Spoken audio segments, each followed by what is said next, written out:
क्या हाल चाल है बेटा आप लोगों के। तो एक लंबे समय के बाद मैं आप लोगों से मिल रहा हूँ और एक वीडियो के थ्रू मैं कुछ इंपॉर्टेंट चीज़ों पे डिस्कस करना चाह रहा था। तो मुझे ऐसा लगा कि अब रिस्पॉन्सिबिलिटी है मेरी कि इन चीज़ों पे बात कर लेनी चाहिए। ये चीज़ें क्या हैं, कुछ ऐसी कमेंट्स थी, कुछ ऐसे डाउट्स थे जो बच्चों ने टेलीग्राम इंस्टाग्राम पे पूछे और ये आपके भी हैं। ऐसा नहीं कि उन बच्चों के, ये आपके भी हैं। और वीडियो में मतलब कुछ ऐसी बात की गई है जिससे आपको एक्चुअल में बेनिफिट होगा और कहीं ना कहीं आपको लास्ट में जाके एक पिक्चर क्लियर होगी कि हाँ सर ये बातें ठीक है, हमें ऐसे करना है। ठीक है। तो सबसे पहले बेटा अगर मैं आपसे एक सिंपल बात पूछूं कि आपका बिगेस्ट कंफ्यूजन क्या है नीट 2026 को लेके। इतनी रील, इतनी वीडियो, इतना एंटी और ये सब देखते हो ना, आपके दिमाग में भी यही चलता है कि सर बिगेस्ट कंफ्यूजन है लेवल ऑफ पेपर। मेरा मानना है ऐसा नहीं है।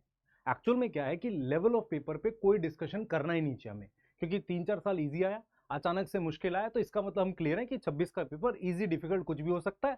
हम अपनी तैयारी ठीक लेके जाएंगे, वहां पर हैंडल करेंगे। इसको आप बदल ही नहीं सकते। तो जो बच्चा अगर आपसे डिस्कस भी कर रहा हो उसको बोलो भाई छोड़ दे, मेरे को नहीं करना इस पे बात। ठीक है, आप भी नहीं करो और इस चीज को आप एग्री करोगे, आराम से सोचोगे, आपको समझ में आएगी। दूसरी चीज क्या है कि जो बच्चों को इस वक्त सबसे ज्यादा ध्यान रखनी है, आपका सिलेबस जो है ना 11th का एंड की तरफ जा रहा है, मतलब एंड नहीं तो 75% हो रहा है। अब आपको पार्ट टेस्ट के अलावा कुछ और टेस्ट भी प्लान करने ताकि रिवीजन कर सको। तो एक बड़ी चीज जो मुझे डरा रही है वो रिवीजन है।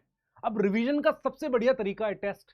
तो कहीं ना कहीं टेस्ट के अराउंड जो मेरे कंफ्यूजन है ना, क्या उस पर कुछ बात हो जाए। अगर वो हो जाए तो उस पर हम लोग मतलब क्लियर पिक्चर दे पाए। तो बहुत सारे बच्चों को रहता है कि यार सर पार्ट टेस्ट देने हैं, फुल सिलेबस देने हैं, इसकी बेस्ट अप्रोच क्या है। तो मेरे मन में सबसे पहले आया कि यार पहले तो मैं ये जानूं कि हमें टेस्ट देना क्यों है। क्योंकि जब मैंने बच्चों से बात की ना, तो उसमें से कुछ एक बच्चे ने कहा सर प्रैक्टिस होती है। मैंने कहा कि भाई प्रैक्टिस किस चीज की करनी है। कह रहा सर टेस्ट देने से बहुत सारे क्वेश्चन। भाई मेरी बात सुन ध्यान से, ये जेई का पेपर नहीं है जहां पर तुम नए नए मुश्किल क्वेश्चन करके प्रैक्टिस करोगे टेस्ट में, वो नहीं है। ये नीट का पेपर है। प्रैक्टिस तुझे डीपीपी से करनी है। समझ इस बात को।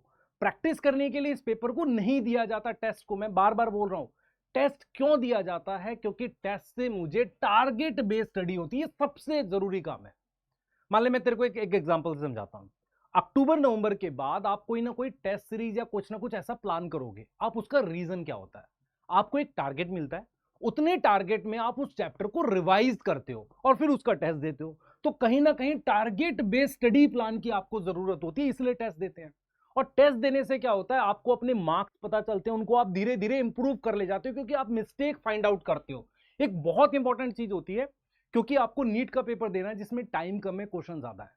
तो कहीं ना कहीं एक अप्रोच आप सीखते हो कैसे आपको अटेम्प्ट करना है।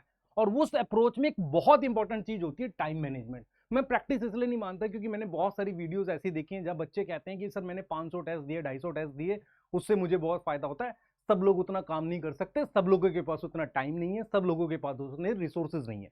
तो हमें एक लिमिटेड रिसोर्सेज में, एक लिमिटेड टाइम में बेस्ट अप्रोच खोजनी है। प्रैक्टिस जो है वो मेरे हिसाब से इतनी इंपॉर्टेंट टेस्ट के थ्रू नहीं है, वो आपको डिफरेंट माध्यम से करनी पड़ेगी, बुक्स हैं, डीपीपीस हैं। ये बात समझ में आ रही है। अब यहां से मैं नेक्स्ट जो आपसे डिस्कस करना चाह रहा हूं वो ये है कि मुझे कितने टेस्ट देने चाहिए। मैं मेरा ये मानना है, देखो मेरा ये मानना है कि जब भी आप कोई चैप्टर पढ़ो ना, उसका एक चैप्टर वाइज टेस्ट दो। सर सारे चैप्टर कर देंगे तो 88 टेस्ट हो जाएंगे, 90 टेस्ट हो जाएंगे, आप इजी चैप्टर छोड़ दो। पर नॉर्मली क्या करो, हर चैप्टर का जिन बच्चों के, मैं बताता हूं आपको, जिन बच्चों की मान लो फिजिक्स वीक है, तो आप उनके चैप्टर वाइज टेस्ट दो। आपको लगता है बायो में कंफर्टेबल हो, मुश्किल चैप्टर जेनेटिक्स उनके दे लो। तो मुश्किल चैप्टर के और जो आपके वीक सब्जेक्ट्स हैं उनके चैप्टर वाइज टेस्ट दो, तो कम से कम आपके 50 चैप्टर वाइज टेस्ट बन जाएंगे, इस तरह के चैप्टर ले लोगे। दूसरी चीज क्या है, अब वो टाइम आ गया है जहां पर आप कहीं ना कहीं किसी प्रकार की कोई टेस्ट सीरीज की तरफ जाएंगे।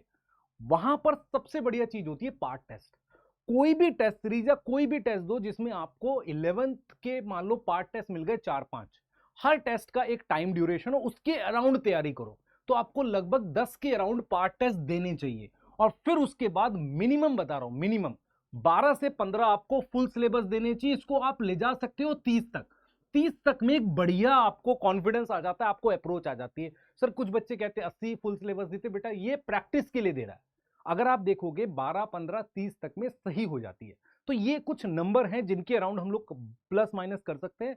पर इनमें एक चीज हमेशा याद रखना, अगर आप चैप्टर वाइज टेस्ट सही से दोगे तो पार्ट टेस्ट का स्कोर अच्छा आएगा।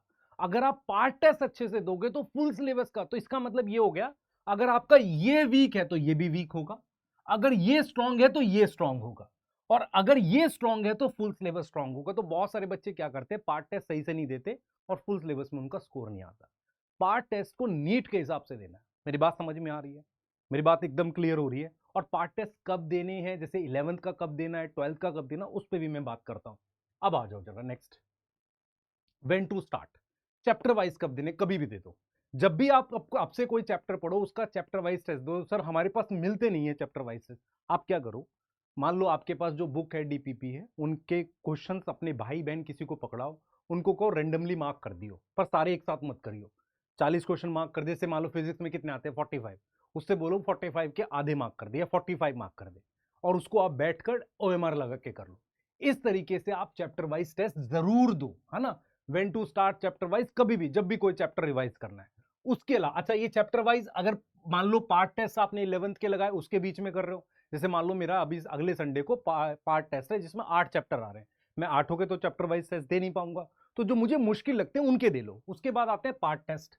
पार्ट टेस्ट कब स्टार्ट करने चाहिए बेटा, अक्टूबर नवंबर में कभी भी स्टार्ट कर लो, और 11th जो है आपको 2-3 महीने में कर लेनी चाहिए। और 12th के पार्ट टेस्ट मेरा ये मानना है 15 फैब तक आपको खत्म कर देने चाहिए। 15 फैब से लेके आपको 1 मार्च तक आपको मतलब 12th के भी पार्ट टेस्ट 1 मार्च 5 मार्च ऐसे मतलब 12th के भी पार्ट टेस्ट आपको खत्म। देखो अगर आप मेरे से पूछोगे ना ऑफलाइन में हम लोग सिलेबस कैसे प्लान करते थे, फैब 28 फैब तक आपका सिलेबस खत्म होता था पूरा, तो तब तक अगर आपके 12th के पार्ट टेस्ट या उसके 10 दिन बाद तक भी खत्म होते तो चल जाएगा।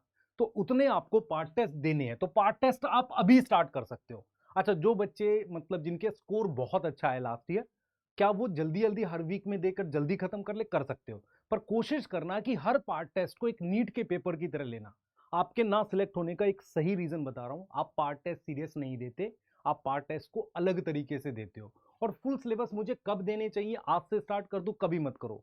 बिना पार्ट टेस्ट दिए जब तक आप पूरा सिलेबस एक बार पार्ट टेस्ट के थ्रू ना दौड़ा लो, तब तक फुल सिलेबस मत देना, नहीं होगे सिलेक्ट। मैं क्लियर बता रहा हूं, क्योंकि पार्ट टेस्ट से आपको मिस्टेक का पता चलता है, फुल सिलेबस में मिस्टेक नहीं पता चलेगा। अगर मॉर्फोलॉजी से 2 क्वेश्चन आएंगे तो उससे तेरे को कैसे पता चलेगा तेरी मॉर्फोलॉजी वीक है कि स्ट्रांग है। हमेशा क्या होगा, चैप्टर वाइज टेस्ट और पार्ट टेस्ट आपको क्या बताएगा, आपकी मिस्टेक बताएगा कब देना है। चैप्टर वाइज टेस्ट कब देने, कभी भी दे ले, और उन चैप्टर के दे जो तेरे बहुत वीक हैं। पार्ट टेस्ट कब देना है, जल्दी जल्दी स्टार्ट करने चाहिए। उसके बाद फुल सिलेबस कब देने हैं बेटा, आइडियल टाइम जो होता है, जो जो मतलब बच्चे सिलेक्ट होते हैं 15 फैब के बाद आप कभी भी दे सकते हो, तब तक पार्ट टेस्ट हो जाने चाहिए। या दूसरा मैं बोल सकता हूं, जब भी आप पार्ट टेस्ट कंप्लीट कर लो उसके बाद दे लो। आप जल्दी कर सकते हो जल्दी दे लो, ठीक है। तो अब आते हैं नेक्स्ट बहुत इंपॉर्टेंट चीज, कितने टेस्ट देने हैं, मतलब कितनी टेस्ट सीरीज। मान लो अगर आप में से बहुत सारे बच्चे फील करते हैं और बहुत सारी टेस्ट सीरीज भी होती हैं, मैं कहता हूं किसी भी कोचिंग की ज्वाइन कर रहे हैं, आइडियली कितनी होती है, एक। सबसे बढ़िया होता है कि आप एक टेस्ट सीरीज ज्वाइन करो, पर हर एक टेस्ट में 680 स्कोर करो, जो बहुत कम बच्चे कर पाते हैं। 680 600, सर इस बार तो 680 में टॉपर, मैं वही तेरे को समझा रहा हूं, लेवल ऑफ पेपर के हिसाब से कर। मान ले बहुत मुश्किल पेपर में 600 भी ठीक है, बहुत आसान पेपर में 680 भी कम है, लेवल पहचानने की कोशिश कर। तो आइडियली एक टेस्ट सीरीज ठीक होती है, उसमें आप लगातार बहुत हाई स्कोर कर रहे हो। दूसरा तरीका क्या होता है, एक टेस्ट सीरीज आप 2 भी कर सकते हो, जिसमें से मान लो हो सकता है आप एक ऑफलाइन कर रहे हो, एक आप ऑनलाइन कर रहे हो, कैसे भी, या दोनों ऑफलाइन नहीं कर पाओगे, 2 अलग अलग कोचिंग की नहीं कर पाओगे, तो 2 भी कर सकते हो। जिसमें आप क्या करोगे, एक टेस्ट सीरीज के पार्ट टेस्ट से अपनी मिस्टेक पता कर लो, कि आपको ये पता है कि मेरा मैग्नेटिज्म वीक है, दूसरे वाले की पार्ट टेस्ट में दोबारा से तैयारी करके वहां उसको इंप्रूव करो, ये भी कर सकते हो। आप क्या करो, मान लो एक टेस्ट सीरीज का आपने पार्ट टेस्ट दिया, आपके आ गए 550 नंबर, आपको पता चल गया मेरा ये टॉपिक वीक है, ठीक है, आपने वो नोट कर लिया। फिर आपने क्या किया, एक दिन लगाया और पूरी जान से फिर से याद की अपनी वो मिस्टेक वाली चीजें। अगली वाली टेस्ट सीरीज का पार्ट टेस्ट दे लो, या कुछ दिन बाद दे लो। मैं फिर बोल रहा हूं आपको, जिन बच्चों के स्कोर एक्स्ट्रा ऑर्डिनरी नहीं आते, उनके पास 2 टेस्ट सीरीज के अराउंड चीजें घुमा लेनी चाहिए। जो वीक टॉपिक है उनके पार्ट टेस्ट फिर देख लेने चाहिए, या उनके चैप्टर वाइज। तो आइडियली एक टेस्ट सीरीज बहुत होती है, 2 भी आप कर सकते हो। कैसे कर सकते हो, एक को पूरा फॉलो करो, दूसरे को यहां एडजस्ट करो कि यार मेरा ये वीक रह गया, ये वाला पार्ट टेस्ट, ये वीक रह गया, ये वाला पार्ट टेस्ट, ऐसे। और फुल सिलेबस दोनों के यूज करो, और दोनों के फुल सिलेबस में दिमाग में ये रखो पेपर का लेवल क्या है। एक बहुत इंपॉर्टेंट चीज जो है टाइम मैनेजमेंट को लेके बच्चों को फील होती है, मैं आपको बिल्कुल क्लियरली बताता हूं, आप मेरी बात से एग्री करोगे। सबसे पहले ये आपका पेपर 3 घंटे का नहीं है, ये पेपर लगभग 2 घंटे 40 मिनट का है, क्योंकि 20 मिनट के आसपास आपका वहां वेस्ट हो ही जाता है, मान लो हो गया तो। दूसरी चीज क्या है कि आपके पेपर में एक सिंगल पेपर नहीं है, 3 अलग अलग पेपर है। पहले समझ इस बात को, 3 अलग अलग पेपर हैं, एक बायो है, एक फिजिक्स है, एक केमिस्ट्री है। हर एक का एक इंडिविजुअल टाइम रख कि बायो इतने टाइम में खत्म हो जाए विद सर्कल, केमिस्ट्री इतना। इससे क्या फायदा होगा, जैसे मैं आपको समझाता हूं। मान लो मुझे कोई रास्ता तय करना है 3 दिन में, ठीक है, तो मैं जो 2.5 दिन के बाद मुझे अर्जेंसी फील होगी, अर्जेंसी मतलब मैं जल्दी करूंगा, ठीक है।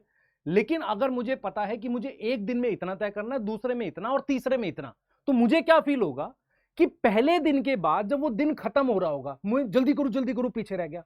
तो इसीलिए मैं कह रहा हूं सब्जेक्ट वाइज टाइम अपने दिमाग में लेके जाओ और इसको स्ट्रिक्टली फॉलो करो। मैंने बहुत सारे बच्चों से बात की है, वो क्या करते हैं, बायो में कई बार 1.5 घंटा लग जाता है, अरे लग जाने दे अगले टेस्ट में देखूंगा, ऐसे करके अप्रोच के साथ जाते हैं। आपने भी किया है। आप अपनी अप्रोच हमेशा ऐसे रखो कि हर चीज को आप ऐसे डिवाइड करो कि बायो में करूंगा 55 मिनट में, 50 मिनट में, तो उससे के बाद उसको छोड़ ही दूंगा, उसके आगे जाऊंगा ही नहीं।